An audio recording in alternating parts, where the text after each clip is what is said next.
Thank you for auditing Professor Skye's Record Review, the always positive new music review show hosted by a French professor who is still wearing his apron after cleaning up from lunch. I'm wearing my apron thematically because today I'll be reviewing an album by Benny the Butcher. That's why I have this. My wife tells me this is actually not like used by butchers. This is a vegetable chopper, but it looks like something that butchers might use. And I'm going to be reviewing his new album, Burden of Proof. Now listen, I've been talking about this now for a couple weeks, like over a month. Griselda, the Buffalo-centered rap collective, has been releasing albums basically one a week.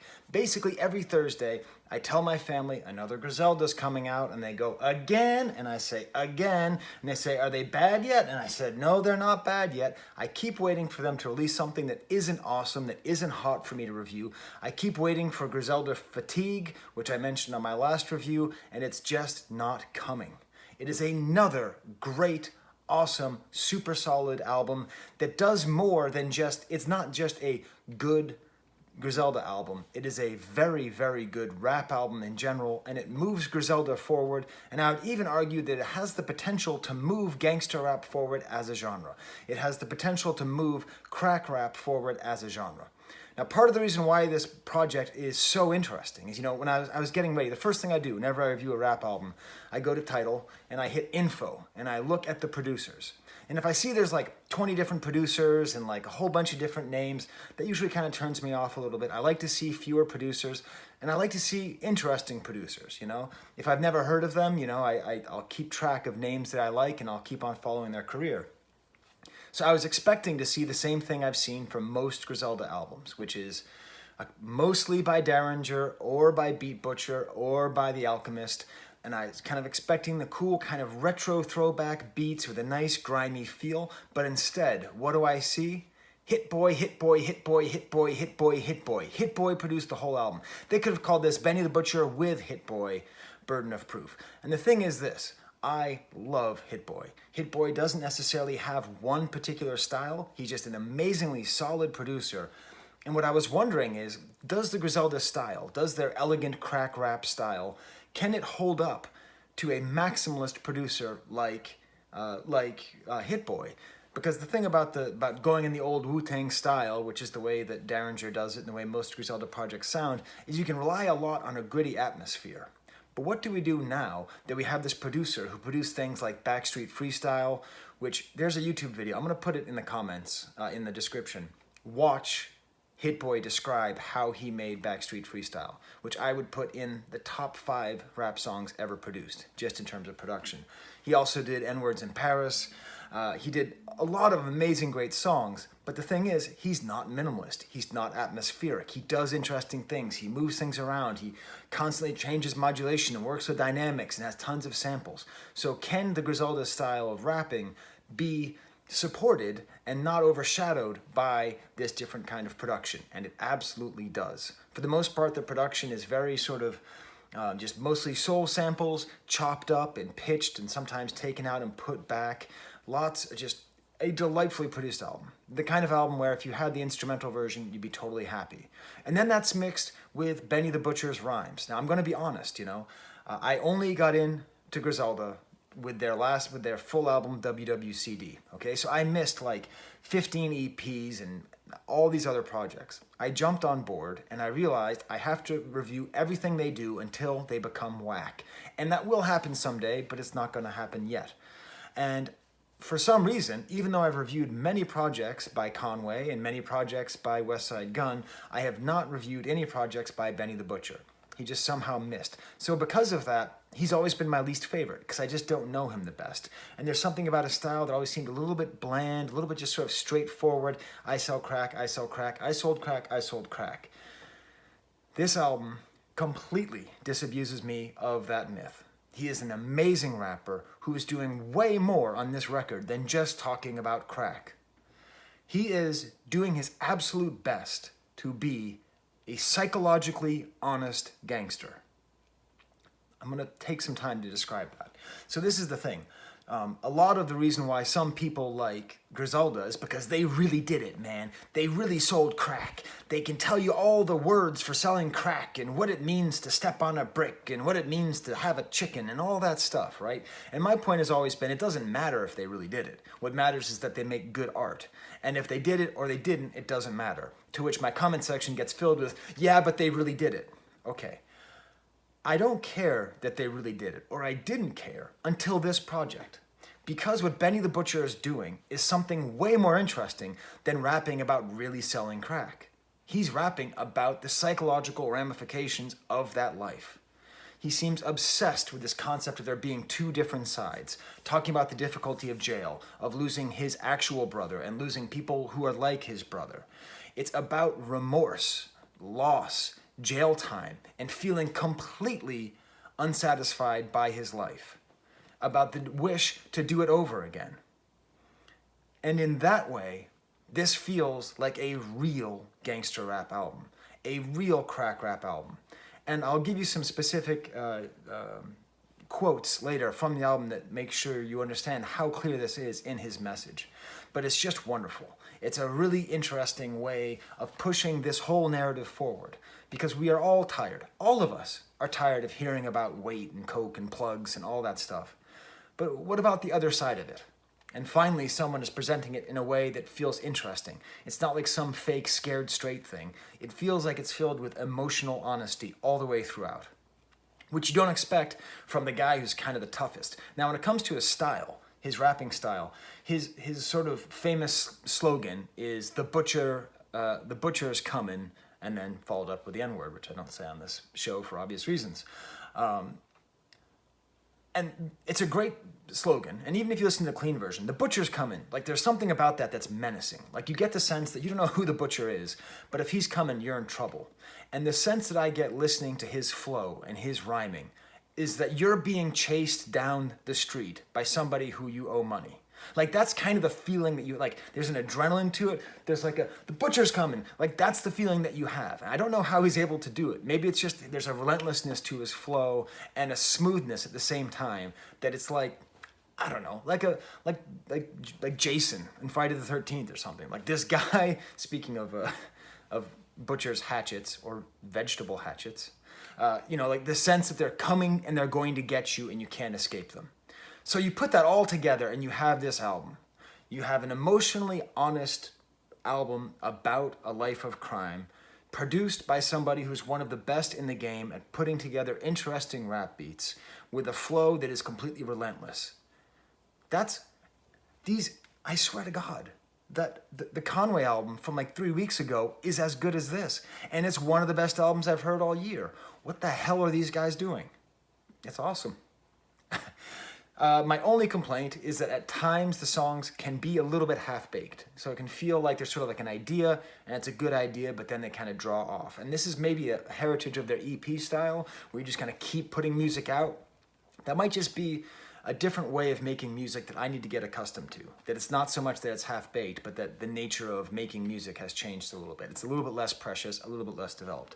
So let's get through the album, and let's talk about the first track, Burden of Proof. That's the title track. I think he's trying to prove that he's real, but it's also like the burden, like the weight of all the truth that he's had to live through. Just a beautifully chopped up sample for the beat. And this whole song, it starts off, and he kind of explains how capitalism works in the first line. Last year was about branding. This year is about expanding. And he's making it clear that he's very much following the West Side Gun philosophy of Griselda, that they established themselves last year and now they're going to expand. But it's just wonderful. And they just keep going. There's no chorus. There is an outro, but there's no chorus. And here's just some example of the lyrics, this kind of relentless style. Who you know that tote Glocks and sold rocks to abusers, that did record-breaking numbers, broke locks for the movement? That was me with no pops. My coke spots was exclusive. Walk around with this froze watch because no ops want to do it. So in the middle of all that, while he's talking about his watch and selling coke, no pops. Just right there in the middle, consciously always bringing up the sort of sadness in his life and the emptiness of not having a father, which he will come back to later. But never does it feel like he's asking for you to cry for him or go, oh, poor guy. There's no emo to it. It's like legitimate emotion. I don't feel like he's trying to pull on your heartstrings or pull out a tear. It just feels like it's honest. And that's the thing. It could just be that his flow is so straight, but he just feels honest. It feels like he's telling the truth. And rap isn't usually about telling the truth, right? It's not, and that's not the point of any music, really. But rap isn't always about telling the truth, and certainly not personal truths. So it's great. Next track, Where Would I Go? Maybe my favorite of all of Hit Boy's producers. This cool chorus sings in the background with a chopped up drum beat. It develops, have some synthesizers come in. Seriously, just have a listen to the beat on this song. It's just so well made. And then he has a whole verse where he talks about having asthma. He says, jumped in the game feet first, I paid for my actions, hospital stays, laid up, related to asthma. Can I thank you, Benny the Butcher, as a fellow sufferer from asthma, that someone as tough as you can point out how much it sucks to have asthma? Do you know what a horrible existential dread you have when you're a child and you can't breathe? I can't tell you. Now, he's lucky. He went to the hospital. My parents never took me to the hospital. They just had me tough it out in bed. And I would legitimately sit there in bed, suburban Boston, everything. I had everything, right? I wasn't deprived. I'm very, very privileged. But it doesn't matter how much privilege you have when you're sitting in a bed and you legitimately think you're going to die because you're going to stop breathing. I said my piece to God one night before going to bed. That brings you a certain sense of vulnerability. That brings you a certain sense of fear, a certain drive.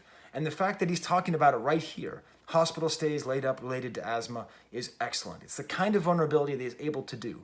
Because as I often tell my son and my daughter, but especially my son, expressing vulnerability makes you stronger, right? If you're like, nothing can hit me, nothing can hurt me, everyone knows you're weak. Everyone knows you have points. But if you're like, I'm weak over here, all of a sudden people know that you don't know how to approach them. You don't know how to attack them.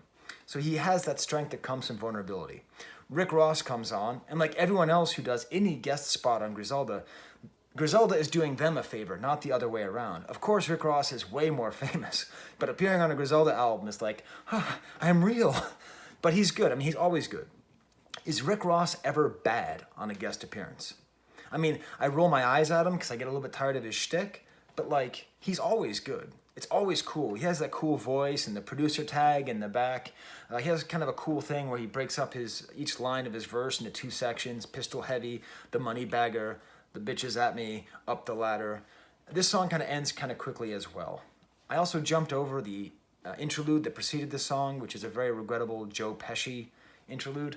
Hey, rappers, going back to Jay-Z, would you knock it off with the Joe Pesci impersonations? It's not cool. It's not tough.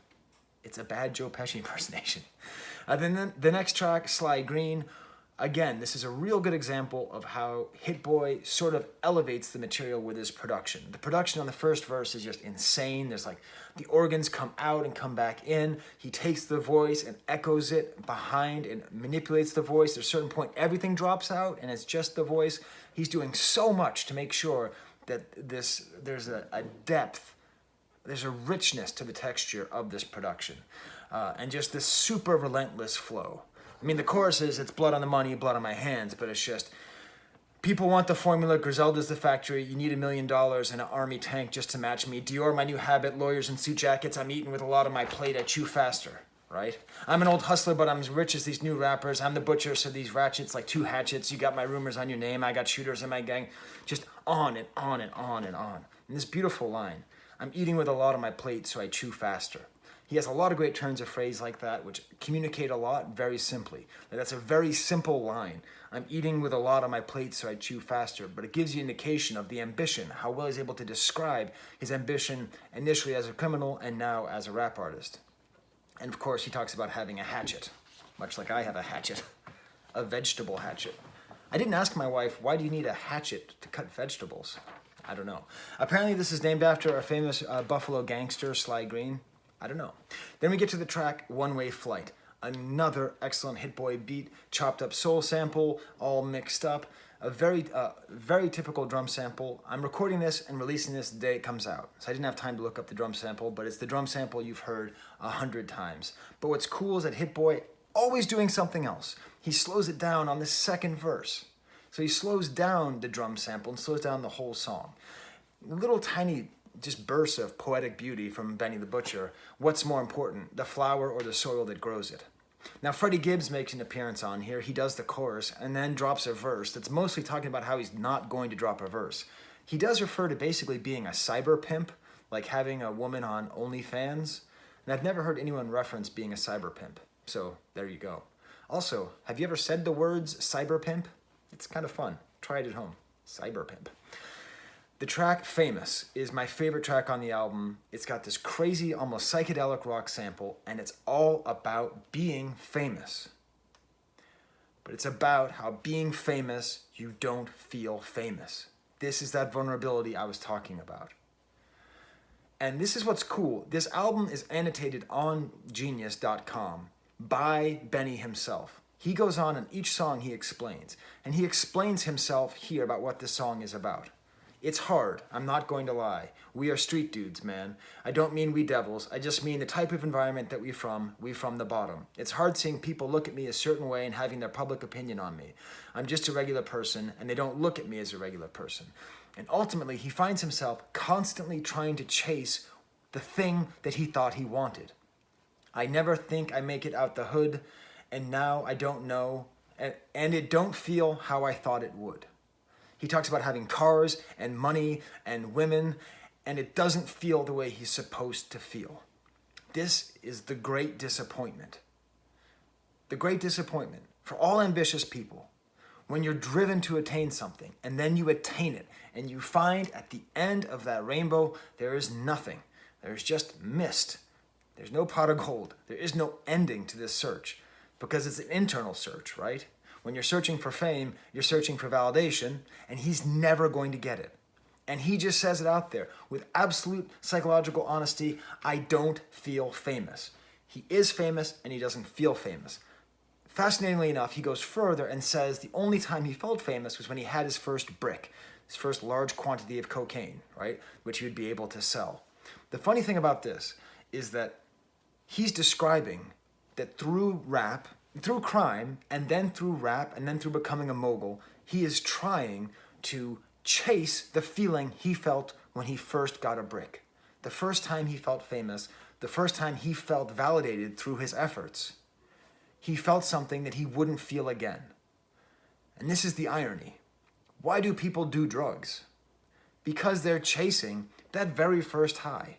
People who are addicted to heroin, who are addicted to crack, who are addicted to alcohol, are chasing that feeling, and they can't get it back because it's diminishing returns. It was never going to get better than that first brick for Benny the Butcher, ever, no matter how many albums he sells. Nothing will grant you that satisfaction. And I think to a certain extent, this could also be a comment on the opening lines where he's talking about this is about expanding. First we were about branding, now it's about expanding. What will Griselda find at the end of the capitalist rainbow of making money? Because money and fame are the same thing. You go and you try to get more, and you keep saying, if I just get a little bit more, I'll be happy. But there's never enough. Ever, ever, ever, ever. And he's never going to get that feeling of the first brick, and he's never going to feel famous, no matter how famous he is. It's also in a funny kind of theme. I am a French professor, and the idea of getting what you want and being disappointed is very important in the works of Marcel Proust. Very different, early 20th century novelist, but still it's a similar concept of somebody who's desperately hoping to get something and then so disappointed when they get it. Also suffered from asthma. Asthma brothers got to stick together. I'm going to play you a little bit of that song, Famous. One second. With my hatchet. I gotta play you a little bit of this song, Famous, just to give you an idea of what the beats sound like, what his cadence is like, what his flow is like, how this whole album comes together. This is a good example of what it all sounds like. From the cocaine era, we extinct. I curve a bougie bitch, but I put a project bitch in me. She loves street niggas, so we gon' fuck the first day we link. Broken dreams on the street corner. I stayed down, so I'ma probably peek on them before I reach autumn. Get in the booth, I recall it, then record it. And with this kind of watch, it's hard to be normal. You know this kind of. So you hear that relentless flow? that the butcher's coming, he's got his hatchet, he's coming for you, and then the whole time it's this sadness. Then we go to the track Timeless, very crazy samples. Hit Boy is really finding a lot of interesting things. And that's the thing that he does, I think, better than anybody, is finding, it's not quite like Kanye, where Kanye finds like the most bizarre samples, but like Hit Boy has a way of finding pretty offbeat samples and then manipulating them in such a way that it can feel almost like you're dreaming. This one has kind of loopy, boopy synthesizers. A great verse here. I thought small and then I grew, got to find out it was true. Money changed the people quicker than it changes you. This is one of these great themes that he won't change to the money. You know what Big said, I'm good as long as the kid's fed. How people throw dirt on your name and then beg. We don't feel sorry, get bread. Because before them California kings, we slept in a twin bed. Great way of expressing, coming from nothing and having something. And then Lil Wayne shows up, and again, it's nice of Benny the Butcher to do Lil Wayne the favor of giving him a guest spot, because it's just like Benny the Butcher's at his absolute prime, just delivering a killer rap album, and Lil Wayne, who's no stranger to psychological reality, just does a fairly good verse, but kind of boring, whatever, about sleeping with people. I chop the hands off the clock, that means I'm timeless. Don't time me, I'm forever. That's fine. Then Big Sean comes on, who I think his whole album was produced by Hit Boy as well. I didn't review it because I like Big Sean, but I don't find myself having anything to say about him. It's just sort of like, that was good. I don't know. Is he sort of like the Delaware of hip hop? I don't know. His delivery was a little bit boring, but I liked very much about how he came from nothing to have something, but he doesn't just say that, he indicates the sort of desperation that comes with that feeling. When you don't have a silver spoon, you gotta eat with your hands, is what he says. New Street is the most Griselda sounding song, but again, just a nicely cut up sample. And this is really obsessed with the truth of street life and this concept of the two different sides. As he says on the verse, it's rubbing me the wrong way when these rappers speak comfortably about street life. It seems like they only given y'all luxuries. And that's true. Most rappers who rap about street life, who rap about selling drugs, who rap about all these things, only talk about the good parts and about being rich and about having the money. As he says in the annotated lyrics on Genius.com, they just said everything ended up happily ever after. It doesn't end like that. They just talk about shooting a person. They don't give you like, I didn't even want to do this. They don't tell that part of it. No, I didn't wake up to come shoot the person. I didn't want to do it, but I had to do it. They don't talk about that part. They're trying to be trendy. I'm just trying to be real with you. And as much as I hate to say it, he completely succeeds. This is just a completely real feeling album and a completely real feeling sense that he's trying to give you the sense of what it truly is. Over the Limit is a good example of how the Scarface soundtrack influences gangster rap, just because Scarface is such a popular movie. Really weird synthesizer. It's funny because right at the beginning, he says to Hit Boy, sounds crazy, Hit. Like, even Benny can't get over how crazy this is. He talks about how some of his verses, it feels like he's talking to himself, and that really feeds this sense that he's sort of on this other plane of like nobody, certainly not a French professor, even if I live, an hour from Buffalo, I can't really understand what he's going through or what he's talking about, even if I have Genius in front of me and I can learn what all the terms mean. But I think he's even sort of saying that no one can truly understand him except for himself. And he talks about the uncomfortable side of his whole career in crime. Here's what he says about it. The load getting heavy, I'm reaching back for my partners, stuck in the ghettos that make you feel like a hostage. So going back to this theme of American inner cities being a place where you're held hostage, where you're already a prisoner. Actual social consciousness in a gangster rap album, that doesn't happen very often, at least not explicitly. Around 2010, Trap got raided by the sheriffs, come home in 2012, tend into my marriage, violated back in 13, broke and embarrassed. 2014, I met a plug off merit, took my best shot every time my connect stepped by. My driveway looked like a highway rest stop. You ever been getting money and then stopped because the pressure getting knocked conflicted with hip hop? So he goes through and tells you his whole timeline of his whole life leading up to this point and the failures that he had. Like the broke and a failure. That's the way he describes himself. He wasn't always the king of Buffalo, Mr. Legendary crack dealer. He describes being in jail and the pain of it. Which then leads on to one of the saddest songs on the album, perhaps the saddest. There's a lot of sadness in the album, the track Trade It All.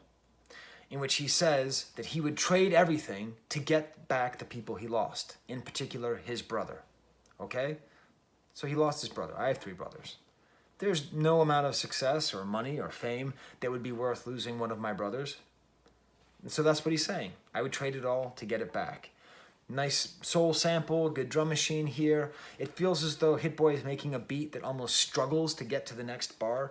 It's like, it kind of anticipates, and I think that matches. Sold my story to the world, sold everything I afford, came from losing my brother, all the pain I absorbed.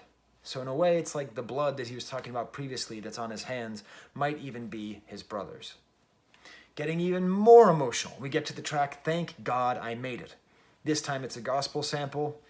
Thank you, Kanye, for once again inadvertently changing hip-hop again. And this is a song which is sort of about making it, but it's actually more about personal responsibility. Like, he thanks his mother for raising him, and then he criticizes people who don't stick around to raise their kids, saying that they're not a man, and that they can't blame it on other people. It's their fault if their kid doesn't grow up well, which is pretty interesting and not something that you hear that much in gangster rap. It's very, very heartfelt. Talks about how the chains around his neck remind him of the sound of the fork on the plate, I assume in prison, being a metal plate. Just a little detail. Like, that feels real to me. Like, that's really, like, he hears that sound, and perhaps even theoretically a kind of trauma response to the sound of a metal fork on a plate, on a metal plate. Just awesome lyrics. Man, why did I doubt that Benny the Butcher was going to be as good as the other 2 guys? Recency bias. And there's a point in the song where he says, hold up, just today I swear I felt my brother's spirit, writing all this shit down, and damn, I hope my brother hear it. And earlier in the song, he talks about seeing his nephew and seeing his brother's eyes in his nephew's eyes. And it's just so heartfelt. And it's not too surprising when you read the comments that Benny wrote. He said that he actually cried in the studio. And again, this is a beautiful moment. Rappers rarely talk about crying, rarely admit to crying. And here, it's about feeling his brother's spirit. And it all ties together. The whole album is tied together. It's completely together. I mean, the title of the album, Burden of Proof, it sounds sort of like Reasonable Doubt, right? Like, it seems like it's intentionally playing off of Reasonable Doubt. Although I still don't like... Reasonable Doubt's fine. It's like my 5th favorite Jay-Z album. That's a whole nother debate. But, you know, Reasonable Doubt, Burden of Proof, they're both kind of like... they're both sort of terms from the court. But this, it feels like Burden of Proof might not even be the proper title here. I don't know what the proper title might be. Maybe Trade It All, or maybe just this concept of loss and honesty. Okay, that's not a very good title for a rap album, Loss and Honesty. But still. Unfortunately, there's kind of a lame R&B chorus on the song, Thank God I Made It. It almost feels like he knew the song was going to be a little bit softer because it's so heartfelt and emotional, so he just sort of threw someone singing on there. But it's just great. It's filled with the kind of rhymes and the flow that just makes this a wonderful project. The next track, War Paint, is another massively chopped up sample with very cool soaring vocals underneath. I don't know how Hit Boy produces tracks that should sound way too busy, but just aren't. Maybe that's what makes Hit Boy so great. Like, how do all these elements come together and they don't drive you crazy? Here he talks about all the diamond chains wearing him down. It's a very similar idea for the rest of the entire album. Just the weight of being famous and not feeling famous and not being satisfied by being famous. And this is the only track on the album that features the rest of the Griselda crew. And much like I felt on the Conway album, I'm not sure they're needed. I mean, it's nice to have them. They're welcome, but I'm not sure they're needed. Like, each of these rappers does so well individually, and they play so well together. I do like certain elements of these guest verses, like Westside basically does the chorus, which works for his kind of annoying style, and he talks about, you know, this is for people who take showers in flip-flops. And it seems to me that this detail of prison life shows this is like the fork on the plate. I'm just thinking off the top of my head now, but I think that if earlier Griselda stuff that I've heard tends to be about the real details of selling drugs, there were a lot more real details of the consequences of selling drugs, like having dead family members and spending time in prison where you have to wear flip-flops in a shower. Then Conway's verse is just funny. It's just funny and it's cool. It's about making it. Hove said, "You that boy, I get acknowledged by the GOAT. I even shook the hand of Beyonce. That story brought tears to the eye of my fiance. but I don't know if it's because my shorty's such a fan or if she realized in that moment I'm the mother effing man. I was actually putting away the Brussels sprouts that we had for lunch, and I laughed out loud when I heard that. Is it because she's such a fan or because she realized I'm the mother effing man? It's such a great line. The album ends with Legend, which actually reminds me a little bit of late era Jay-Z, just sort of like a calm outro track, all about how money doesn't change you, it just amplifies who you are, which I think is a nice idea. A very simple chorus where he talks about already being a legend. And it's not clear if he's saying already a legend in rap or already a legend in Buffalo for Sign Crime. Great beat, lots of weird sounds, again, that make you wonder how the hell is this not too busy? So there you go. There's the end of my review for, I don't know, the 15th Griselda project in the last week and a half. They're all still good. If I had to rank them this year, I'd probably put Conway's full-length album up top, and then this, and then Lulu, Conway's EP. Those are probably the three best, but that might change by the end of the year. As I keep saying, everyone just appreciate this, because this doesn't happen all the time. We don't get awesome albums from a unit like every single week for like a month. That's awesome. Okay, there's a lot of stuff going on in music this week, so I don't know what I'm going to review next, but hopefully Griselda won't release something before I post this video, but they might. All right, well, from Marcel Proust and Toby and Bobo, there's the camera.